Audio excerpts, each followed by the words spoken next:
I'm Fawn Annan. Thanks for joining me for another episode of President to President, where I talk with Canada's top technology leaders over darts. I've known Hanif Mawji for several years. He's a valued member of the Canadian Channel Chief Council Board of Directors and has been featured in the pages of Channel Daily News on several occasions. I was not surprised to learn his day begins early, 5 a.m., and his leadership style is very collaborative.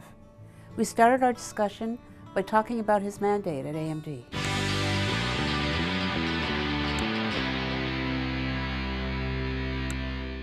So today we're here with Hanif Mawji from AMD, and I'm thrilled to have you here. Thanks for coming out and just playing some darts with us and letting us know a bit more about you. Hey, well, happy to be here. Thanks for having me. That's great. Yeah. So I understand that AMD is basically about 10,000 strong. Is that correct? We are and growing. So growing as an organization, as a company globally, absolutely. And so you have a lot of strength in Canada. Can you just tell us a little bit about the operation here? Sure.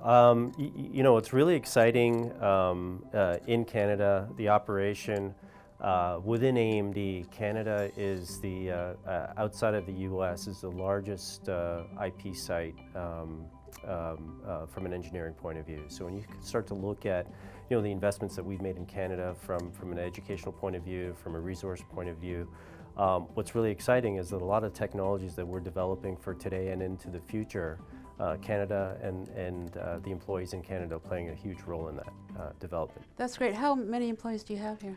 We have a little over 2,000 employees in Canada. Oh my goodness. Yeah. So tell me a bit about your mandate at AMD. Well, hey, from an AMD point of view, I've been at AMD for about 15 years and have had the opportunity to do many different roles. Currently, the major focus for us and my mandate is to focus in the data center space. Okay. So really growing our, as we've made some major investments from a technology point of view, the key fundamental focus for the company is to focus on the data center space going out to the edge. So the channels obviously play into that side for you, and now I understand why you as a thought leader are involved with the Canadian Channel Chiefs Council and CompTIA. Did you want to give us your own impressions on what that means and how it helps the channel and the industry overall? Yeah, absolutely. And you know, I'll kind of point a little back to you and talk to you know, to the leadership that you've shown, especially with the C4 organization. I think that you know, importance in the channel's a significant space in Canada. You look at, you know, 80% of transactions taking place through the channel. So it's a very important revenue stream and market and in terms of delivering services and technology. And I know you took your certification to help the industry say we need a standard when we're looking at this important space. Thank you very much for that. Well, That's yeah, great. that was, it was a tough test. So I'm happy I got through it, but you know, I think it's important to have that certification process because it's important to have the baseline in terms of knowledge and you know, to basically start to build out a presence in the channel. You really need to establish, hey, this is what we need from a basic skills point of view. Exactly. So one of the things that we like to do with President to President is find out about leadership styles. What's yours, Hanif?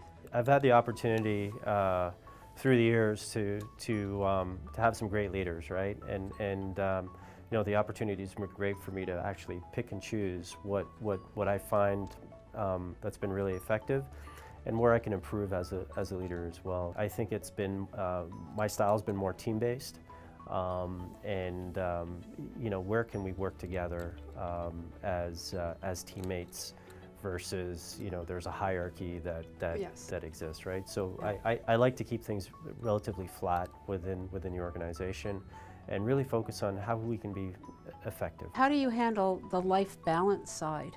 Because there's business, and then there's your life. It is something that we're all trying to figure out, but I think it's important to maintain some sort of balance where you find family time, personal time. I think it's very important to find you know, the opportunity to also try to lead a healthy lifestyle in terms of exercise and having the opportunity to step away and look at other interests as well. So I would say my balance is not at the optimal stage today, but it's something that I'm definitely focused on, and trying to manage travel with family needs and personal needs as well. But yeah, definitely a work in progress. What time do you get up every morning? I would say I'm depending on the time zone. When I'm in this time zone, East Coast time zone, I'd say usually about 5:30 in the morning. Right. Okay. So there's a pattern with the leaders that we've interviewed that's starting to come to bear, and most people are getting up at 5:30. Whether it's just to rethink the day or the day ahead. What's something you can share with us that nobody else knows about you?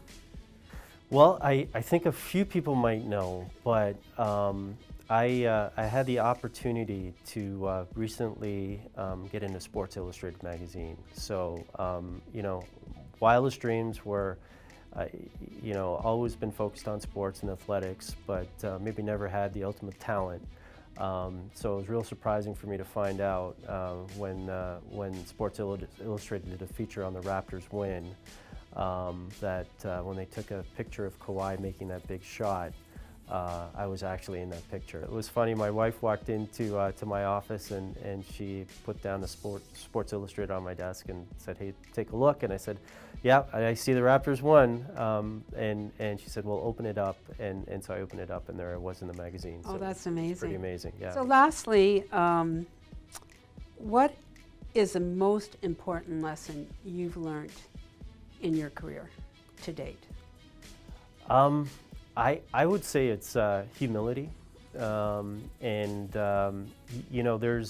always ups and downs in the work that we do in the industry that we're in, and we have times that there's no bounds to the growth that we see personally and professionally.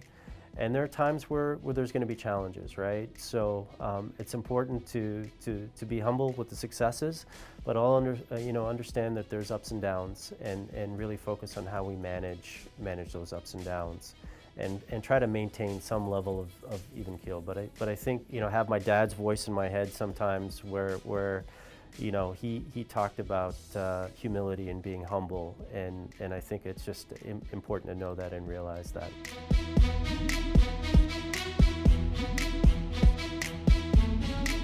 Thank you so much. Yeah, it was great. Appreciated your time. Thank you.